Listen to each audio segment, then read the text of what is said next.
क्या आप किसी से बहुत प्यार करते हैं? क्या आपकी शादी हो चुकी है?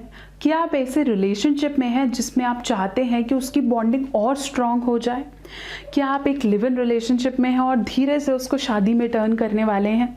तो आज मैं आपको बताऊंगी कि आप अपने पार्टनर के साथ अपने रिलेशनशिप को कैसे स्ट्रेंथन कर सकते हैं, कैसे उसमें और मधुरता ला सकते हैं, कैसे उसकी कठोरताओं को, कैसे उसमें जो खटास है उसको ख़त्म करके कैसे हम मिठास के साथ अपने इस रिलेशनशिप को और स्ट्रॉन्ग करें ताकि ये लंबे समय तक हमारे पास बहुत सारे साल टुगेदरनेस के हों।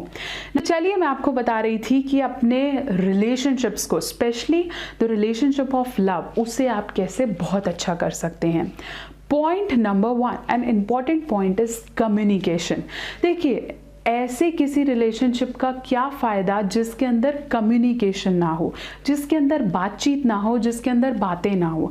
बातें ऐसी जो ओपन हो, बातें ऐसी जिसमें सीक्रेट ना हो, जिसमें लाए ना हो। कुछ ऐसी बातें जो आपको लगता है कि उससे पेन देंगी, उससे प्रॉब्लम देंगी, उन्हें एक हद तक छिपाना ठीक है, चलता है। लेकिन बहुत कम्युनिकेशन ऐसी जो डीप हो, जिसके अंदर कोई बेस हो।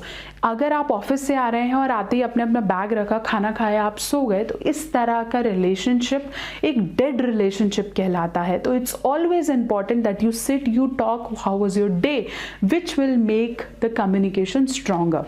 Point number 2, quality time. देखिए, एक औसतन रेशियो में बोला जाता है कि हफ्ते में 6 घंटे एक कपल को एक रिलेशनशिप में देने चाहिए। इस 6 आवर्स का मतलब ये नहीं है कि आप कहीं घूमने जाएं, आप किसी आउटिंग पे जाएं। 6 hours mean sitting with each other and talking. Talking it may be related और doing some activities. Talking may be related to your futures, your kids future, your family planning, your family, your business, your career, whatever it may be, but it should be mutual. And 6 hours a week is very much important. Even if you are gardening together, playing together, cycling together, this is also counted in spending time with each other and value that time and it is important. ऐसा नहीं है कि ज़बरदस्ती है कि मुझे बाहर लेके ही जाना है या मुझे क्वालिटी टाइम बिताना ही है। It should come from you that you are valuing your partner. Point number 3, देखिए, फॉर ग्रांटेड नहीं लेना है, which is a big no to a relationship. बहुत बार शादी के 4-5 साल बाद कपल्स एक दूसरे को कहने लग जाते हैं कि अब तू क्या एक्सपेक्ट कर रही है मुझसे, हमारी सेक्सुअल लाइफ या हमारी पर्सनल लाइफ में वैसा ही स्पार्क रहे, मैं अभी भी तुझे वही फील या वही कंफर्टेबलनेस देता रहूँ, तुझे उतना ही अप्रिशिएट करता रहूँ जितने पहला करता था। देखिए, अगर आप दुनिया में किसी भी रिश्ते को फॉर ग्रांटेड लेने लगेंगे कि ये तो मुझे छोड़ के ही नहीं जा सकती, या ये तो इसका फ़र्ज़ है, इसने मुझे कमा के देना ही है, या इसकी फैमिली ने मेरे साथ ये करना ही है, या मेरे पार्टनर को ये करना ही चाहिए, मुझे खाना बना के दे रही है तो कौन सी बहुत बड़ी बात है। No please, value the person around you. एक माँ को भी वैल्यू नहीं किया जाता ना, तो वो भी प्यार करना छोड़ने लगती है। वैल्यू इट डजंट मीन्स कि आप रोज़ उनकी तारीफ़ों के पुल बांधते रहें, लेकिन ऐसी छोटी छोटी चीज़ें बहुत ज़रूरी हैं एक रिश्ते की अहमियत को देखने के लिए। Point number 4, compliment. मैं ये नहीं बोल रही कि आप उनको बहुत बड़े तोहफे ला के दें या उन्हें कॉम्प्लीमेंट करें, नॉट एट ऑल, बट अगर हम एक छोटी छोटी अप्रिसिएशन कहते हैं एक लेडी को जो इमोशनली वीक है, यूजुअली लेडीज़ होती हैं एक रिलेशनशिप में, मेल्स भी हो सकते हैं, बट एक लेडी को जो इमोशनली वीक है उसे शी नेवर वांट्स गिफ्ट्स। एक रेशियो मैं आपको दे रही हूँ, एक टेंटेटिव फिगर दे रही हूँ। What she needs is valuation and appreciation post marriage, कि अगर मैं कोई काम कर रही हूँ तो मुझे अप्रिशिएट किया जाए, not in the terms of big sentences and doing some शायरी, but appreciation in the terms that I value that you are here with me. मुझे बहुत अच्छा लगता है कि जब तुम मेरी लाइफ में आई हो तब से चीज़ें अच्छी होने लगी हैं। मुझे बहुत अच्छा लगता है कि तुम मेरे बच्चों की केयर बहुत अच्छी कर रहे हो। अगर आप डायरेक्ट नहीं बोल सकते तो आप इनडायरेक्ट बोल सकते हैं, आप मुँह से नहीं बोल सकते तो आपके जेस्चर्स दिखा सकते हैं, अगर आप जेस्चर्स भी नहीं दिखा सकते तो आप कोई गिफ्ट कर सकते हैं, आप वो नहीं कर सकते तो अपने पेरेंट्स के सामने उनकी अप्रिसिएशन कर सकते हैं। So this is the way that you make your partner compliment. जब हम किसी भी अपने ऑफिस में भी अगर हम किसी स्टाफ को कॉम्प्लीमेंट नहीं करेंगे ना, उसकी परफॉर्मेंस रुक जाएगी, उस रिश्ते में खटास आने लगेगी। तो कॉम्प्लीमेंट्स और अप्रिसिएशंस को थोड़ा थोड़ा ज़रूर डाले रखिए, अदरवाइज़ वो मिस आउट हो जाएगा। Point number 5 is gratitude.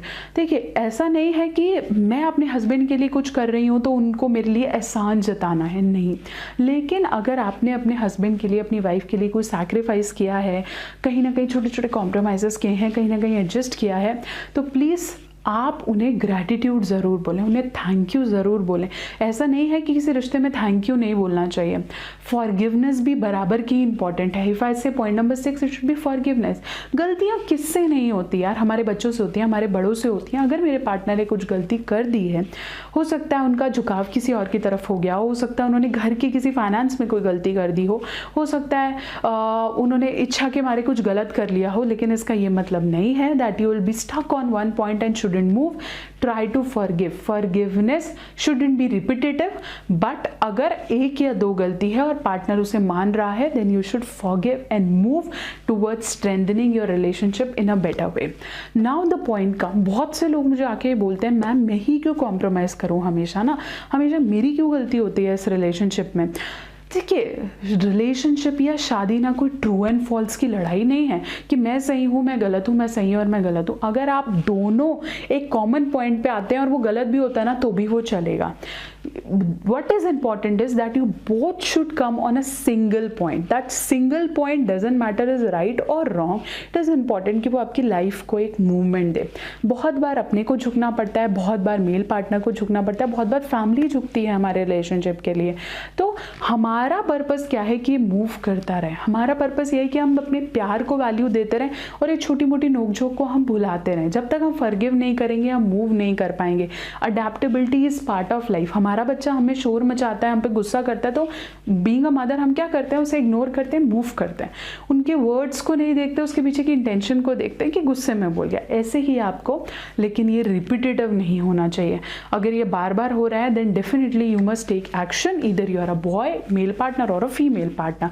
But these are some tips that you should definitely apply to strengthen your relationship. Moreover you should respect your partner.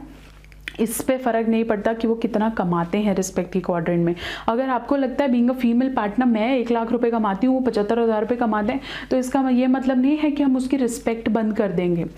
Either if you are housewife and your husband is earning, husband should always value housewife.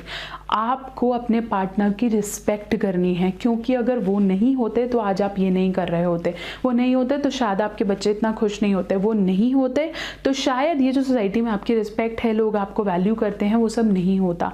बहुत ज़रूरी है एक दूसरे की शारीरिक, मानसिक, social हर तरह की नीड को वैल्यू करते हुए उनका आपके लाइफ में होने को हम चेरिश करें। अगर किसी रिलेशनशिप में ये सब क्लॉजेस बंद हो जाएं और चाहे पैसा कितना भी हो, टाइम कितना भी हो, वो चीज़ मायने नहीं रखती है।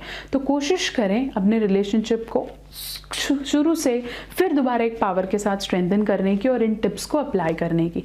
तो आई होप ये वीडियो आपको हेल्प करा है। अगर आप ये सोचते हैं कि शादी 50-50 का रेशो होता है, 50-50 me and 50 that is not right.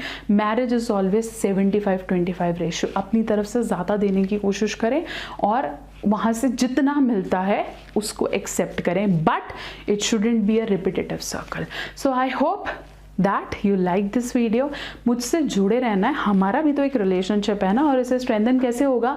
ये स्ट्रेंथन तभी होगा जब इस चैनल को सब्सक्राइब किया जाएगा, मेरी इस वीडियो को लाइक करेंगे, शेयर करेंगे और मुझसे जुड़े रहेंगे।